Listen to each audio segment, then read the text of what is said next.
ভোলায় নিত্য প্রয়োজনীয় পণ্যের মূল্য সহনশীল পর্যায়ে রাখা, আইনশৃঙ্খলা বাহিনীর পরিস্থিতি উন্নতি, দ্রুত নির্বাচনের রোডম্যাপ ঘোষণা ও পতিত ফ্যাসিবাদের নানা চক্রান্তর অপচেষ্টা মোকাবেলা সহ বিভিন্ন দাবিতে জেলা বিএনপির সমাবেশ আয়োজন করে। কোটি মানুষের আস্থার ভালোবাসায় 11 বারের মতো দেশের 1 নম্বর রেফ্রিজারেটর ব্র্যান্ড ওয়ালটন। রাষ্ট্রের মালিক জনগণ, তাই অতি দ্রুত তাদের কাছে ব্যালট পেপার দিয়ে রাষ্ট্র বুঝিয়ে দিতে হবে বলে মন্তব্য করেছেন বাংলাদেশ জাতীয়তাবাদী দল বিএনপি চেয়ারপারসন উপদেষ্টা কাউন্সিল সদস্য সাবেক এমপি জহিরুদ্দিন স্বপন। শেখ হাসিনা মনে করত রাষ্ট্রের মালিক সে আর তার পরিবার। আমরা মনে করি রাষ্ট্রের মালিক হচ্ছে জনগণ। অতএব রাষ্ট্রের মালিকদেরকে অতি দ্রুত রাষ্ট্র বুঝিয়ে দিতে হবে। কেমন ভাবে বুঝিয়ে দেওয়া যাবে?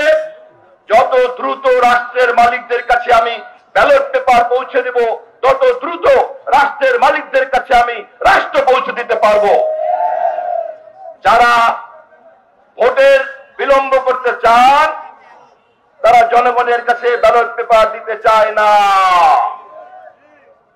আমরা তাদেরকে সতর্ক করতে চাই, সাবধান করতে চাই। জনগণকে ঘুমন্ত রেখে রাষ্ট্রের মালিকানা কুক্ষিগত করার চেষ্টা করবেন না। দেশের সকল সংকটের সমাধান হচ্ছে একমাত্র জাতীয় নির্বাচন, জাতীয় নির্বাচন, জাতীয় নির্বাচন। জহিরুদ্দিন স্বপন আরও বলেন, বাংলাদেশ জাতীয়তাবাদী দল যেই অপরাধে শেখ হাসিনাকে ক্ষমতা থেকে সকলকে সাথে নিয়ে উৎখাত করেছে, ভবিষ্যতে যদি কেউ জনগণকে বাদ দিয়ে রাষ্ট্র সরকার দখল করতে চায় তাদের ব্যাপারেও পর্যবেক্ষণ বহাল রেখেছি। আমরা তারেক রহমানের নেতৃত্বে ইনশাআল্লাহ এমন রাষ্ট্র তৈরি করব যেই রাষ্ট্রে আর কোনোদিন নিশিরাতের ভোট হবে না, যেই রাষ্ট্রে আর কোনোদিন ভোটের আগে শতকরা 55% আসন বিনা প্রতিদ্বন্দ্বিতায় জিততে পারবে না। আমরা সেই নির্বাচন আর কোনদিন হতে দেব না, যেই নির্বাচন কোন শক্তিশালী রাষ্ট্রের পররাষ্ট্রমন্ত্রী বাংলাদেশে বসে থেকে নির্বাচন পরিচালনা করবেন। আমরা সেই নির্বাচন বাংলাদেশে হতে দেব না। জেলার বিএনপি সভাপতি গোলাম নবী আলমগীরের সভাপতিত্বে শহরের মহাজনপট্টিতে সদর রোডে এ সমাবেশ অনুষ্ঠিত হয়।